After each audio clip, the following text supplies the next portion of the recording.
Hello and welcome to the Responder Life with Mollie and Victoria. We are so excited that you're joining us today. I think we've got a great show lined up for you. If you're wondering who we are, I am one of your hosts and co-creators, Victoria Hess. I have been a disaster professional for basically a little bit over 5 years at this point, or a humanitarian professional. I live in Western North Carolina, so we've had a few big things happen in the last little bit. Why don't you go ahead and introduce yourself real quick? Hi, my name is Mollie, and I have also been a disaster professional for about the last 5 years. I reside in Louisiana, but I spend my year traveling from disaster to disaster, getting to meet communities that are in need, learning from their culture, learning from their resilience. As Lorde would say in her song Team, we live in cities you'll never see on TV, and I feel incredibly fortunate to get to spend time in those cities and give back. Yep, that's super cool. We do very different things on our day-to-day in the disaster and responder area, but we both really enjoy what we do, which is why we decided to create a podcast about it. And along with that, since we are working professionals in this field, we want to make sure to give a disclaimer that the views on this podcast are our own and do not represent those of our employers. When we're making this, even though it's talking about what we do for work, we are private citizens and this is different. I also want to add to our disclaimer that in no time will we talk about our personal politics, and we will try to stay away from politics as much as possible, although you cannot talk about disaster without acknowledging that disasters are political. So we may talk a little bit about that, but we will keep it as neutral as possible because we are here to love on the survivors and to support the responders. Yep. And also, I'm going to let you know what the responder life is. So the responder life, it is made for responders and by responders. We want this to be a community for people to come and gather and share ideas. When we both started back, I would say realistically in 2020, I did some work internationally starting in 2019 in the humanitarian space. There wasn't many resources and you did a lot more scrambling. And now that we're dealing with the chronic nature of disasters, primarily driven through climate change, that does create a lot more need, I would say. I mean, there's always been a need to have that presence to, provide support and community and development of the disaster workforce from people who are the disaster workforce and out in the field. So, yeah, I would, add to that. I also started in 2020, and we are kind of at this crossroads in emergency management and disaster response, where disasters are becoming more frequent and much more devastating. And, we have this workforce, regardless of your volunteer or your paid, and who your affiliation is with, where I have to scoot closer because I was too far from the microphone. We learned this last time. But I'm going to start over with that statement. I just want to add to what Victoria said. And, we're really at a crossroads in disaster and emergency management. With the frequency in disasters and the increase in severity, we're also at a critical time where those who kind of invented the ICS program and incident command and what we know as emergency management today are getting to the age of retirement. They have, they're thinking about what's next for them. And we have this younger generation who is coming in who are educated with degrees and earned their place that way, which is fine. But, in order to understand the history and how we got to where we are and how we can move forward and progress, it's so important that those of us who are coming in are respecting those that have been here for 30 some years and take the opportunity to learn from them while we can. I have my bachelor's and my master's in occupational safety and health. But, at the end of the day, my degree program taught me what to do in best case scenarios. So it wasn't until I was truly in the field for 5, 6 years doing safety and learned from my missteps and thinking everything was going to be perfect. People were going to buy whatever I told them to buy to fix this issues. Um, with that experience that I was really able to get a grasp on my career. And, we're at a time where we need to do that in order to not, go backwards, to be better in the field of emergency management, to better support people, to better support those of us that are out there doing the work. So it's a really exciting time to be doing this. Yeah, 100%. And I'll also say too, I work in the nonprofit side more so, and in that way, there's a lot of retired individuals who make up the majority of, I would say, the volunteer force by and large. So I work with a lot of people who they are doing fantastic work, but there's only so many more years they have left with it. I make jokes with them. This is a established camaraderie, but I can be some of my volunteers. I could be their grandchild, and I learned so much from them. And I would say even after I transitioned from being a volunteer to a paid staff member, it took me a full year to understand what was happening. And that was not an absolute crisis. We had no big disasters during my first year. And, when we're looking at things in that way, it just gets a lot more intense and crazy, especially when more things are happening. And it takes longer to understand what maybe your steady state or the big picture might look like, especially if you're coming into the field fresh with a new perspective, which we definitely need. But you might feel like you need to be a little bit more caught up on what's happening. I'll also say, too, while we're talking about this, for timing of these episodes being recorded and released, we are recording these well in advance of when you are receiving them on your podcast listening app of choice or on social media. We are working professionals in the field of response and disaster. And so because of that, we're trying to make sure that we are recording well ahead of time so we can do the jobs that we love and we get paid for to support. The mission always comes first. Mission comes first. People first. I tell myself all the time, safety first, survivors always. And, that is why some of our content is going to be coming out at a later date. We want to make sure that we can continually provide content that is relevant and interesting, but we want to make sure that our priority remains the mission and the survivors. Yep. And also that we can have time to properly edit these and make sure that they're released and they're the quality we want them to be, especially as we're getting used to how this workflow works. As last week's our first episode, I'll just say it that way. I can't remember exactly the timing we're releasing it. I think it's going to be a 2-week interval. If that's what we've planned previously and we keep to it. It does take time and we do work a lot because we want to help our communities in the face of disaster and other, humanitarian issues. So you might have a few things that are slightly out of date that you're hearing, or you're like, why aren't they talking about this that just happened? That's why we're not maybe talking about it, because maybe we recorded this before something big happened that you have seen more readily in the news. Absolutely. And with that, I want to just say, when we're recording this, we just got to enjoy some wonderful snow here in the South. And we also have our hearts going out to everybody out in California with the LA wildfires. It's horrific to see all of the damage and all of the impacted lives with evacuations and just like the sheer amount of loss in those communities.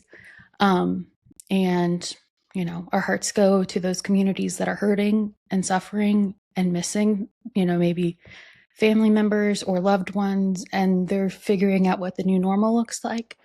And also with the responders who are going, have gone, and will be going out to support those communities, because it's a huge impact on what is happening in those communities with, especially in LA with those impacted wildfires.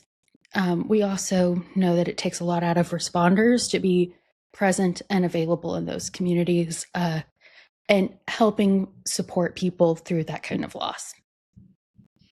Very much in a rapidly expanding event in California that there are many people still in the South, in Florida, in Tennessee, North Carolina, and South Carolina who are still very much in the thick of Hurricane Helene. You know, the media's may not be highlighting that right now, but just because the attention is not there in the media and we're looking at another disaster right now does not mean that um, the fight to survive and recover is over. It takes years and years and years to I don't even want to say fully recover because you can't fully recover. Memories are lost. Um, Insurance doesn't cover everything. Um, there are so many things that are not you can't put a price tag on, and you know it's still going on. And Yep, for sure. But also, along with that, just talking about Helene specifically, I live in Western North Carolina, and I've been working in Western North Carolina for the last, I want to say 3.5, looking at 4 years. And, my communities were impacted from Helene, and we are still present. My role, we are still serving the communities the same way we did ahead of Helene, and we're continuing to support after Helene. We may not be on the news, as Molly was saying, but we are still present and we are still supporting, and everything is just looking a little bit differently, now that we're out of the active response phase of, crazy stories of people rescuing each other and things like that. So that's kind of where we also are going to be talking about today's topic, the different stages of response and kind of what that looks like, especially when you're deploying. I'm going to say the first thing we need to talk about is do not self-deploy. That is the first thing I'm going to tell you before we start talking about what deployments look like. If you want to be helpful, do not send yourself somewhere and expect that you can do a job that you find useful and meaningful, because if you go rogue, we don't need cowboys and we don't need people who are pushing themselves to be in positions that aren't safe. Especially in situations where it is an actively dangerous situation. You may be pulling away resources from the people in the communities who need support if you were just going in there and thinking you're doing what is best to help the communities if you aren't aware of what's happening in the bigger picture. So yes, and I see a lot online of people who are like reaching out to their communities, asking people to donate stuff because they're going to drive a truckload of stuff down to the disaster area. I know that comes with good intentions, but think about, the loss of facilities and locations and, the amount of work that is being done. And there isn't places to put it. There's not people to sort through it. There's not people to wash it. There's not a good way to hand it out. It's if you want to do something, and I hear a lot of people say, I don't want to donate money where it doesn't because I don't know where it goes. Research the nonprofits. Check out National VOAD. They have a great directory on their website for a lot of voluntary organizations active in disasters, also known as VOADs. And you can click on their site, see what they're about, either donate money. Sometimes they ask for specific items, or you can register and donate your time and deploy and go out with them. Reach out to churches in the area, check out the groups, and if you have something that meets a specific need that is being asked for, that's a great time to reach out and make arrangements for that item to be given to the person who really, really needs it. I deployed to Kentucky a few years ago for the tornado that was right before Christmas, and so many people were donating things. I remember going into a school gymnasium where they were keeping all of these donations, and they were literally in piles on the floor, like all the way up to the ceiling. Um, the intentions were incredible. The outpouring of support was incredible. The love that that community felt was incredible. Um, but at the end of the day, not all of those items were needed. Many of them went to the trash. The cost of shipping them somewhere else where they might be needed is astronomical and is not often, something that these organizations that are taking in these donations have the resources to do. So, um, we will highlight ways that you can get involved, whether it's virtual deployment, physical deployment, whether it's donating blood. There is something for everyone who wants to get involved. Um, and I want to say there's no wrong way, but self-deploying and just shipping tons of stuff is the wrong way. Yeah. But if you have an interest and a curiosity, we'll cover that. If you have something specific you want to get involved in, shoot us a message, and we'll do some digging. We'll help find organizations that will fit what you're interested in doing. Yep. And I'll just say, as a more recent example from Helene, my office phone, I can't even tell you how many requests I've got for people to say, "Oh, I've got a car full of clothes I want to donate." They've been sitting, I am assuming that the unstated thing is they've been sitting in my closet and I've been meaning to donate them for a couple of years, which, is pretty common in this space.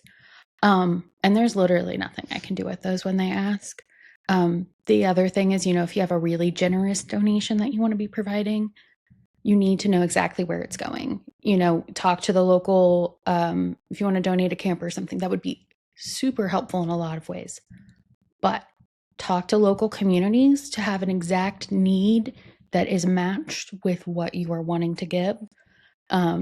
Because otherwise that just creates a lot of problems, especially legally, if people are wanting credit for their taxes and stuff. All of these things you don't typically think about unless you work in the space. And one of the emergency managers I work with regularly made a joke that he could have had a second flood the size of Helene with all of the bottled water that was shipped into his county after the event. A lot of it did end up going back to the state because he didn't have a use for it in the county. But your generosity is often seconded by other people's generosity. And so knowing where those specific needs are going to, knowing the timing of the request, because what you need in the first day and a half or something is very different than what you need 6 months later. Because we also want to make sure in this, part of the reason why people talk a lot about donating money is so people can source things as locally as possible and put that money into the pockets of, a local restaurant that had to close their doors and they're in the process of rebuilding, or in making sure that things show up. If they're ordered from, a national supplier, they show up at the right timing that they're needed instead of taking up a warehouse. So I think that's all we're going to talk about donations, because I'm sure we could talk a lot longer about it, because I think when we first thought of doing a podcast, we were going to be like, yes, let's talk a lot about what donation management looks like. I have not really looked that much further into it because I try to stay as far away from that as possible, for my own sanity's sake. I have seen the location. It just looks like chaos to me. So, I mean, and essentially it is, but, the love is felt.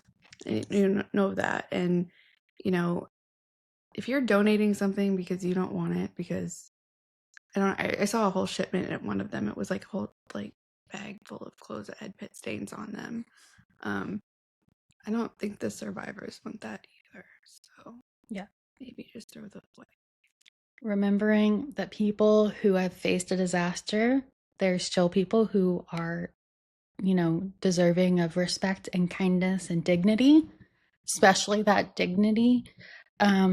because, nobody wants to wear somebody else's dirty old socks. I mean, the only exception I would have is like the really fancy hiking socks that are like super thick wool, but nobody wants to wear somebody else's dirty, stuff. If you wouldn't want to wear it, chances are survivors and, the resiliency of these communities, they're not going to want it either.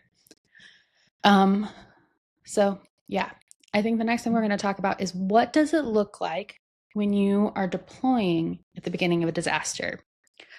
I'll sort of talk a bit before we get into what people are doing when they deploy and what does it look like as things are initiating, especially in a big disaster? Yes, I'm going to be thinking about Helene because I don't think I'm going to quit thinking about Helene with initiating a disaster for many, many years. And I hope it's the only big disaster on this scale I ever get to be a part of initiating because the memories of this as we're working through, winter weather and so forth, they are much more present in my brain. And I will say too, I went and visited my family for Thanksgiving back in the Midwest. And when I was there, my mom was debating on what do I do about getting a new washing machine? I don't know. Black Friday deals, all this and that and the other. She spent hours talking to me about the, thoughts on different ways to look at buying a washing machine she needed. And I was like, Mom, I appreciate that you're taking so much thought into the decision on what kind of washing machine you need. But this is not a thing that you need to be spending this much time making a decision on. Because for one, it's driving me absolutely nuts to hear you trying to work through the decision process of making buying a washing machine. But the other part is I'm like, Mom, I was dealing with a lot bigger decisions for Helene, and I can't handle this amount of volleying back and forth. I am also a lot more decisive of a person than most of my family members. If I ever go shopping with my mom, my grandma, or my sister, I lose my mind because they can't make up their minds. And so I just make up their minds for them because I can't. I can't do that. And I think this job has also trained me to make the best decision as fast as possible that you can. Sometimes you need to have some strategic patience. So one of the things you're trained to do in disaster is basically to make the best decision you can at the right, as quickly as possible. There is a time to exercise strategic patience to get a little bit more information. But if you're not making a decision and you're letting people, be in harm's way because you're wanting to make the perfect decision every time, that's not possible, first of all. I wish it was. But the worst thing you can do is delay the movement of resources because you are wanting to make the perfect decision. And sometimes you have to pivot. Sometimes you don't make the right decision or you just get very overwhelmed by that. Ask me how I know. But in that, Helene was different because we lost communications with all of our leadership. And that was not very helpful, especially because the last thing I heard before they lost comms is we were on a ground stop and the storm rolled through a lot of my counties a little bit faster and there wasn't as heavy of impact, but they needed to open a shelter.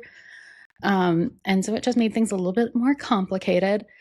And when you're initiating a response, you're also using the local resources that are present because you got to figure out what scale and scope you're dealing with before you just start shipping people in. One, so you know where the need is. Two, so you have the right kind of resources there. Because some disasters, if they're smaller, they have other needs first. And also looking at it and that you don't want to put more people in harm's way than are required if it's a particularly dangerous situation. I think it's really important to, you know, understanding how rapidly expanding incidents work. Understanding how rapidly expanding events work is really important. But even more important is to know yourself as a responder and what your limitations are. If you are new to a response, if you're new to disaster, I highly recommend spending time doing your training with your organization, getting involved in some local small scale responses, um, and getting your feet wet, learning the program area that you are going to be working in, and kind of waiting until you've done some of that local stuff to deploy. If you do deploy, right after joining and getting enough training done that you qualify to actually deploy out on a large scale disaster, um, really, really think about and ask yourself and be honest with yourself what your limitations are. The beginning of a disaster is very, very, very challenging. Everybody is super, super, super busy. If you are still learning the ropes, you need a lot of hand holding. You need someone. If you're not a self motivator, it's not a great time because nobody's going to have the time to be able to kind of coach you through that. Um, and if you have medical needs, like I have medical needs, and I'm not afraid to say when I'm not comfortable deploying at the beginning, what is the impact to the area where you're going to be deploying to? Is there medical facilities open? Are there restaurants open? Ask, where am I going to be staying? Am I staying in a staff shelter? Am I staying in a hotel? Am I staying in a responder village? Are you sleeping on the floor of a church basement with a Yes. sleeping bag? So there are, so many things that you need to ask. And be aware of before you make that decision. I really highly recommend that if you are going to go on your first deployment, wait 2 weeks. Things will still be busy. Um, you'll still be exposed to a very new disaster, but some key people will be in place. Programs will start to roll out. And you will be able to see, mass care. You'll be able to see what some of that, disaster recovery centers and locations will look like. You'll still get to see the remnants of the disaster. You'll get to understand what exactly it is that their survivors are surviving. You'll get to see the resilience of the communities. You'll get to learn about different program areas. I think I've volunteered and worked for a few organizations, and for me, I think when I worked for Red Cross, when I left there, I still truly believe that when people left shelters that they were going home and everything was fine. I did not understand all phases of disaster. I had not seen recovery. I had not seen long-term recovery. So as I volunteered with other agencies and I went to 8 Days of Hope and got to do rebuilds and paint this woman's house, which was the final step of her recovery. I've seen the different phases. Done preparedness, I've done response, recovery, long-term recovery, and I think to fully understand the impact you make, you need to see all of the phases. You need to, and disasters begin and end locally. So it's so important to get that experience locally and see how something expands. I don't know if anyone else. I'm so much older than you. I don't know. Not that much. Do you ever watch like Schoolhouse Rock? Oh, yeah. Like how a bill becomes a law? My grandma was an elementary teacher, and so like I watched all of those on repeat.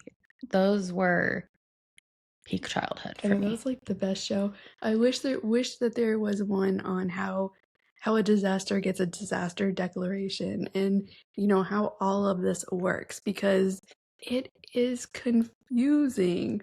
It's confusing to everyone, honestly. Yes. Even those that work in it, there are days that I hear a new word and I'm like, what? Acronyms are everywhere, and they always are. There's always new ones. Different programs, how different degrees and fields come and work in it. So, don't limit yourself, I would say. Yeah. You know, I also volunteered with Team Rubicon. You know, I seek out those opportunities to see it from a different way. Mm-hmm. You know, just having the willingness to serve is incredible. Um, Mm-hmm. but having the willingness to get out of your well, it's getting out of your comfort zone to deploy anyway. But I would say, you know, if you deploy, you want to deploy at the beginning, probably the best thing to do is get involved in feeding, because it's pretty easy to learn, but it makes a huge impact. Um, you know, I did that with Mercy Chefs. The the powerful impact of a warm meal, like you cannot um there's nothing, it's like a hug, Yeah. you know, um but don't limit yourself. You want to go out and feed, that's awesome, that's a great opportunity. You want to go back home, kind of reflect on what you've done, you Yeah. know, train in another area, get to experience the broad spectrum of Yeah. disaster. Yep. And I'll also say too, if you want to work in a shelter, that's fantastic as well. But if you still want to deploy at the beginning of a disaster, know that people may not be their most kind and loving selves because they are in a very stressful situation. And so typically, if you know they're a lot better at mentorship, they may not be in the capacity to do that. Um, but also, if you're looking at a local response versus, you know, the big news getters like, you know, the California wildfires that are happening at the moment as we are recording this, Hurricane Helene, Milton, any of the big name disasters that you've heard talked about on the news, um, those are where you really kind of do want to take that time to figure out what's happening ahead of time. But if you're at a local level and you're supporting a response, if it's a lot smaller scale and scope, for example, one of the tornado responses we had last year in my area I support, you know, if you're new, that's a really great time to learn things and support your local communities. And so that's where that readiness and learning what your job is ahead of time becomes so important and helpful. Because there is a lot of training out there if you're wanting to dig into it with a lot of organizations. Finding the right fit to have a meaningful experience where you're providing actual support to the communities and not, you know, distracting them because you think that your one way of looking at things fits well into the puzzle of a response. That's not to say it isn't going to, but asking the communities, one, what they need, asking the officials kind of where those gaps are so you can fill in because, you know, not everybody can do all of the jobs. And the safety also of that is such a huge impact. I'm a lot more willing to take dumb risks for myself than I am to have my people I work with take dumb risks. And I've become extremely, I wouldn't say extremely, I've become much more risk averse in the last 6 months, in the aftermath of Helene and just seeing how that played out in my area and the impacts on the people I work with every day. And so I think that's also something to be aware of, because, you know, as Molly was saying about, you know, your health and what matches, you know, if you need a CPAP and you need to have that plugged into a wall, don't deploy somewhere where there's no power, because you know Asheville was without water for months, like, or maybe not full months, but definitely lots of weeks, where I had some of my coworkers using the pool as their source of gathering water so they could flush their toilets. Um, and they were people who were quote unquote unaffected by the disaster because they didn't have damage to their homes, but there's that residual impact on those communities that have been affected. And also, you know, what does housing look like after a disaster? And all of these other pieces that just play into how it's going to work, especially in markets where housing is a hot commodity on the best of days. It is a lot more intense after a disaster where it just doesn't exist anymore. And that doesn't mean that, you know, home fires are their own disaster. Those happen every single day across the country. And that just makes it a lot more difficult for people to recover, which is why this intentional focus on what you can do within your power and within your networks to support people in crisis is so important. And maybe what you can do to support people after disasters, maybe if deploying's not right for you, it's not right for you, but there are other ways that we can all pull together to be part of our communities that are hurting or be preparing our communities for a disaster. But deployments are still really great places to learn, because some of the things I've learned the best are when I've deployed. I prefer deploying to places that aren't affected in my own geography. Not gonna lie, I like going to help other people rather than having people come to help us because of a big disaster. And I feel like most disaster professionals would agree. I'm happy to go and help other people because I don't want the disaster in my neighborhood. Sometimes it is anyway. I actually refuse to deploy to my home state. For me, I think it would be a distraction. Mhm. I don't think that I would be able to focus on, doing my job fully to the best of my ability, because I think I would be more concerned about my community. I know we all have different preferences. As much as I would love to be home with my husband and my family, um, I'm not going to deploy there. I, Yeah. I love the state. I love Louisiana. I love GOSEP. I love my coworkers there. But I want to give every community and every person the best of me. And, Mhm. so that's something I have to consider. Yeah.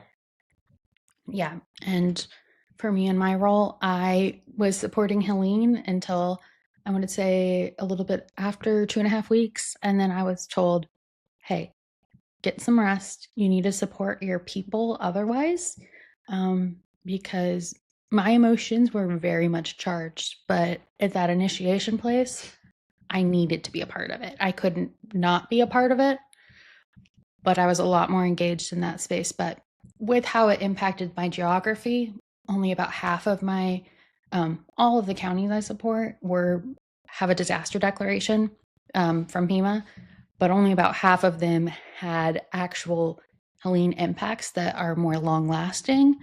And with that, it was a more gray area for me to continue supporting, um, being deployed when I can be doing other things to support my people, especially because it's typically a team of two who are supporting the area I cover, and I was a team of one.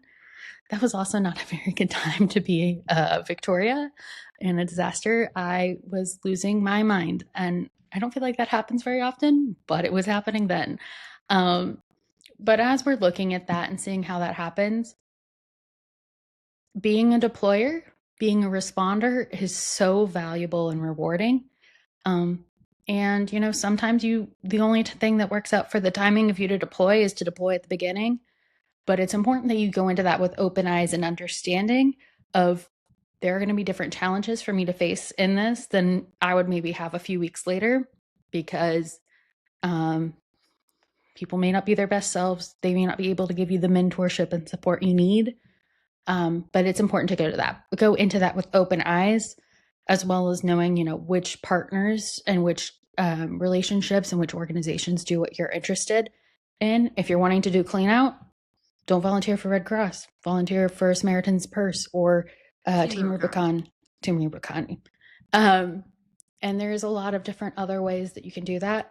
I probably wouldn't be cleaning things out, but that's because I have a bad back and I don't want to hurt myself. Um, but there's a lot of other ways that you can get involved.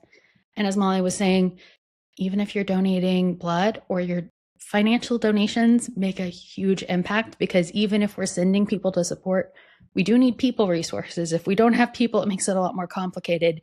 But the financial side of it, if there's not money there, you also can't really do that much, to provide, financial assistance at a later time after things are stabilized and move into recovery. So, very important pieces. There's not a one size fits all to every disaster, because every disaster is its own disaster. I think communication is really key when you Yeah. deploy. Um, you know, I I have a staff. I like to know, like, what's your background experience? Why did you get interested in emergency management? What brought you here? Um, you know, we don't do a great job of identifying people who are on their first deployments. Like if you're on your first deployment, tell your supervisor. Yep. Make Tell sure to them let what people you know. know. Tell them what you've done. Tell them what you're comfortable doing. If there's a part of your task that if your cadre, whatever it's called, that you're not comfortable doing, say that. Yeah. I'm never going to ask somebody to do something that they are not comfortable yet doing. And when we get to a point in the disaster where I have the time to mentor and coach through that, I will. And I think that goes for everybody. But, if you don't tell somebody, they're not going to know. Yeah. Because we want you to have the best experience. We want to develop people. We want to develop workforces that want to continue doing this because the disasters aren't stopping. There's a continual need for this. And even if you come out and deploy and you realize that it's not for you, um, talking to people about your experience and what you did out there is also a way of being a responder because you're getting other people interested too. And that's super cool and important. Yeah. And I'll say too, for my personal experiences, the first time I deployed, when I met Mollie, it was my second deployment ever. But the first time I deployed, I went to the Oregon wildfires in 2020. And I had no idea what I was doing, even though I had been working on my master's in international humanitarian action ahead of this. And so I was like, I'm going to know what I'm doing. But the things that you use in domestic US disaster response is not the same things that you talk about when you're dealing with international humanitarian crises like, refugees in Darfur or, Yemen or whatever. Very different needs in what you're talking about. Learned that first. Those dogs were having a lot of fun barking. I was talking about my first deployment. So I went to the Oregon wildfires and I was doing sheltering. They don't want to hear me talk about my first deployment. But I didn't know what I was doing. It was my first experience. And, I had some mentorship. I wouldn't say it was like a ton, but also it was a very, fluid situation, especially when you're dealing with wildfires. But it was a really good learning opportunity for me. I wasn't one of the first people out the door. I got to wait a couple of weeks. And so with that, I did have a little bit more time with people who could mentor me in the process. And I also, learned how to use some of the beginnings of some of the technical systems that now exist in sheltering. But then when I did my second deployment where I actually met Mollie, I was able to tell the person when I was getting my orientation, oh, I'm familiar with some of these systems you're talking about. And then I spent several days and many highlighters burnt through doing data reconciliation. So we knew who was in what hotel room, which in that type of situation, you do not understand the importance of having people who can do the back end organization. Because if you don't have things organized, in headquarters or wherever, with the different roles to make sure data is being managed, you can't do anything because you're not going to be understanding the populations and other types of things that the field teams need if you don't have that kind of support. Something that I think is important to highlight on this podcast, especially since we are in a active, expanding disaster at the moment, is January is Sex Trafficking, Forced Labor, Slavery Awareness Month. And one of the areas that this trafficking is very prevalent is within disasters. I mean, you may not think about it, but we've talked about sheltering a lot and the importance of, knowing the population of your shelter. But when you lose your home and you have to evacuate, it can be very easy to get lost in the shuffle. People may not know where you are. So part of your evacuation plan should be, who are you going to contact? Who are you going to let know where you are? Who are you going to check in with? Because there are nefarious people out there. We were working Hurricane Laura and, noticed a discrepancy in the log of the shelters and that somebody had 2 hotel rooms. And in investigating it, I had the unfortunate pleasure of discovering that this man was using his second hotel room to run a prostitution ring. And you think about the vulnerableness. Those who go into shelters are frequently people who do not have resources to either stay in a hotel or family to go stay with. And therefore, they don't have the resources to get the mental health help that they need to cope positively.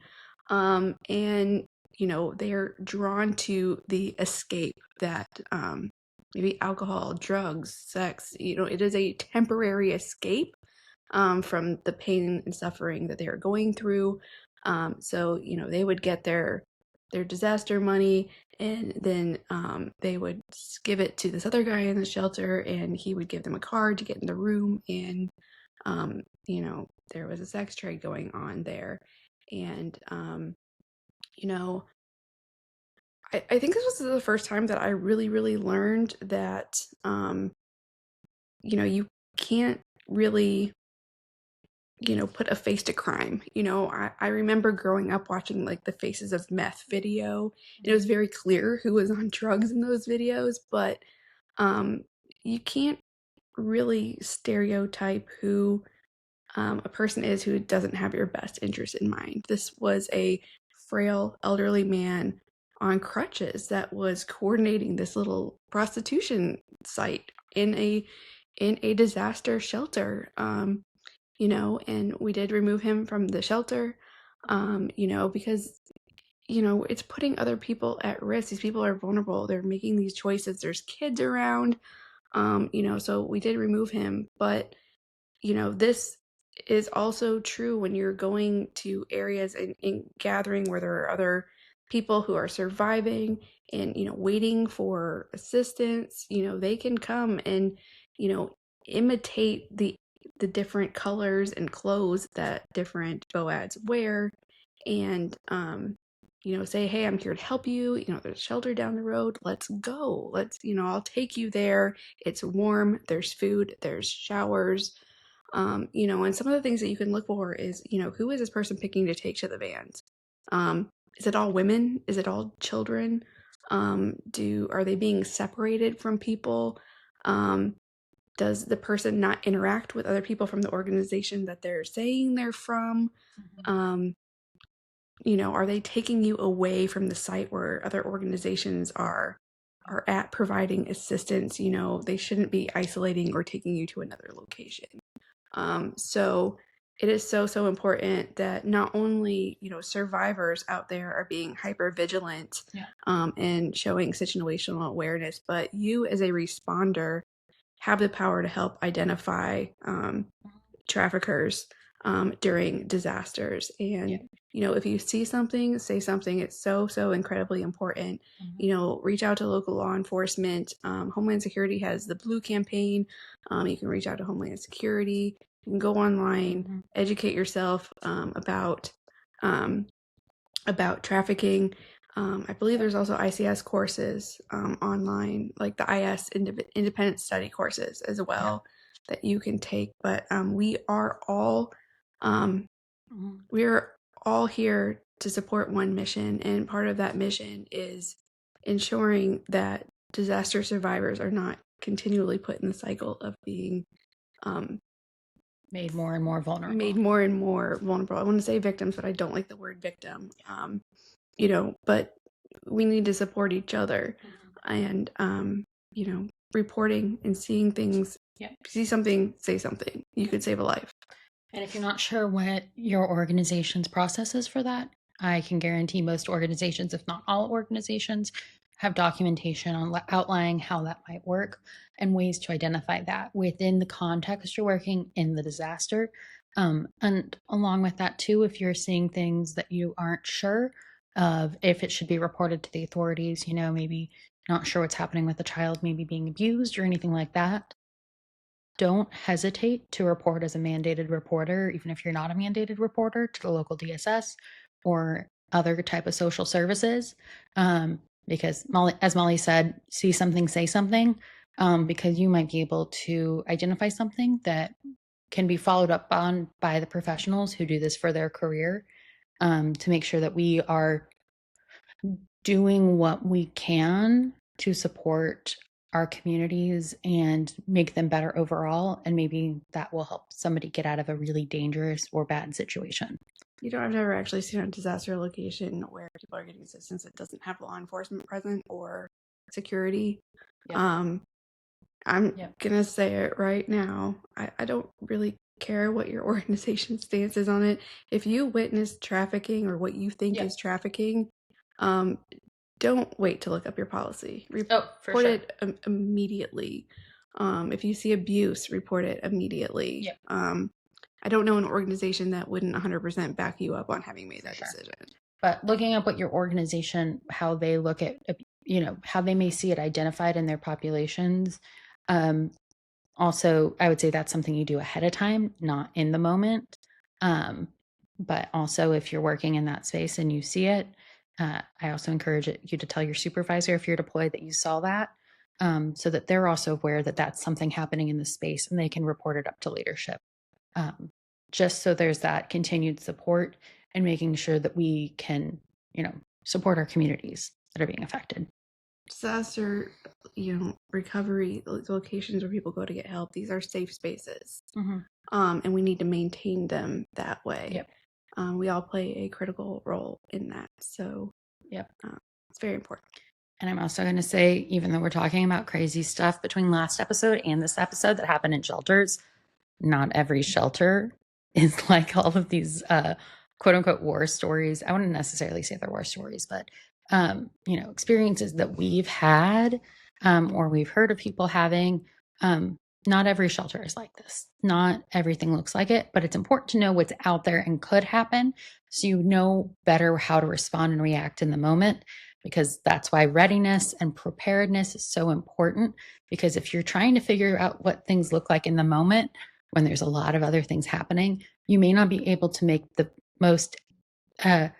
best decision in the timeline that you would hope, because you're caught off guard and you've not been experiencing it, which is why we created the Responder Life.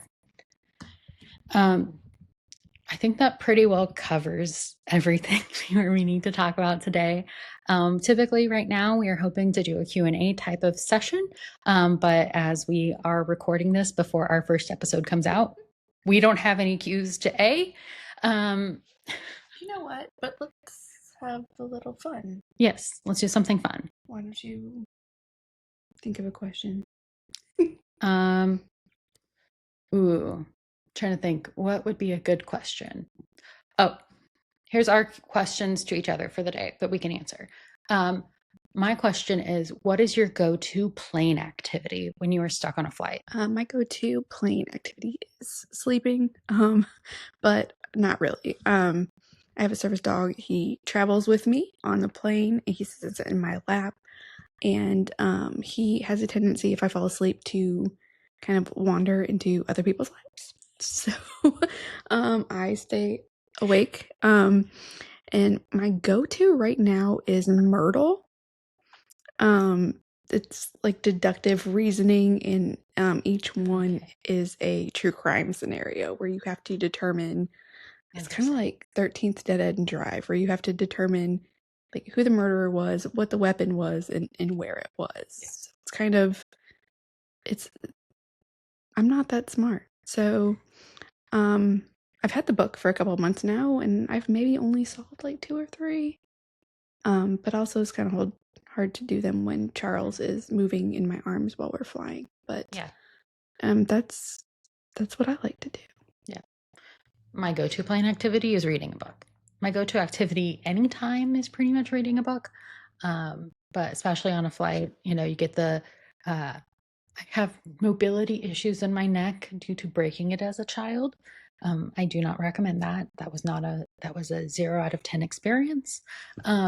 But because of that, I'm very particular about the kind of neck pillows I use and where I sleep on planes. I'm typically not going to be sleeping on a plane unless I'm like in a window seat so I can lean up against the window.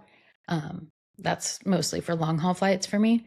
But my go-to activity is reading a book, and it's always an ebook because I don't like having to flip pages. I don't like having to flip pages most of the time, but either I'm reading on my iPad or my Kindle or something like that. It's my go-to activity. And then you always get either get a ginger ale or an apple juice whenever I'm flying. That's my go-to drink when like the flight attendants come by. I'm all about the biscotti cookies on American Airlines. Oh yeah, I love the biscotti. I am a huge American Airlines girly. They just treat me so well. They treat my dog so well. And the biscottis. Yeah. Ooh, I got a question. Oh, before we jump, I will say I am an American Airlines girly now too, but that's because my closest airport is Charlotte and it's a hub, and so I can get most anywhere on a direct flight, which is the superior way to fly. Direct flights all day, every day. I don't know what a direct flight is. I've never had one. You also live in the middle of freaking nowhere in Louisiana. That's true. But my parents will only fly direct flights. They're in their like 70s and 80s, and like they're like, we want to come visit you, but only if we can get a direct flight there. Yeah. And I'm like, well, what if I'm dying? Like, do I only need to die somewhere that has a direct flight to it? I mean, that's where most hospitals are. No. I mean, the big ones. I know, but like, I can't just like plan like my near-death experiences around major metropolitan hospitals. You can though during major disasters. That would be convenient. That would be very convenient, but it's not realistic. Yeah, very fair.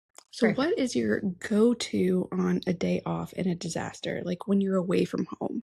When I'm away from home, my go-to is to sleep in. Have to sleep in. Mm-hmm. I am definitely going to do laundry. I don't know if that's like a go-to, but it's a must-do. I have a collapsible laundry basket that I got from Walmart that I really like, especially if I'm doing any sort of traveling. So I can like, it's mesh and I can fold it up really small and I can toss it in my suitcase. And so that way, too. I love it. It is literally the best way because then I can also throw all my dirty clothes into it during the day or until I get around to going to a laundromat. So doing laundry, sleeping in, reading a book, very shocking based off of what I said earlier. Ideally going out to a local restaurant or coffee shop or something like that. But the biggest thing for me on a day off is letting myself rest because I need to rest. But also my deployments are typically a lot shorter than Mollie's are. So if I'm only gone for 2, maybe 3 weeks, like I only get a couple of days off. And so I take well advantage of getting some rest, maybe doing something local, but I'm typically pretty darn tired at that point. So what's yours? I am obsessed with using like Pinterest and TikTok to find like the local spots wherever I am. I'll find something cool and I'll go and do that. I know I've talked about national parks. I love going to live sporting events. I love studying what the regional food is. Actually, my stepkids are like obsessed with watching like YouTube or the Travel Channel or Food Network and learning about the foods of different regions. So I always have to go try that. Just anything where I can like immerse myself in that local culture. Like I want to bring that part of the culture back home with me. Yeah. And I just like to feel like a local wherever I go.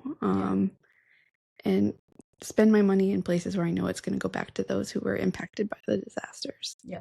And I will say too, when I'm resting and I'm reading books and stuff, I do love to go to a local restaurant. I always get hooked on some type of local food, and then I'm like, why can't I get this whenever I go home? But yeah, I definitely agree with that. Anyway, thank you so much for joining us for this episode of The Responder Life. We are so glad that you could be a part of what we're building here in our community. If you want to find us on social media, we have all of the social medias that exist at the moment. You can find us on Instagram, YouTube, and whatever podcasting app of choice to be listening to The Responder Life, as we're also hoping to be something bigger than just a podcast. And yeah, find us online on the social medias. And if you have any questions, don't hesitate to give us a comment, send us a DM or anything along those lines. And we'll have any references we make during this in the show notes at the bottom of this podcast. And I think that pretty well covers it. And as always, we can't wait to see you out there. yes, every disaster is its own disaster, and you're going to be doing great things no matter what you're doing, and you're changing the world one person at a time. Thank you.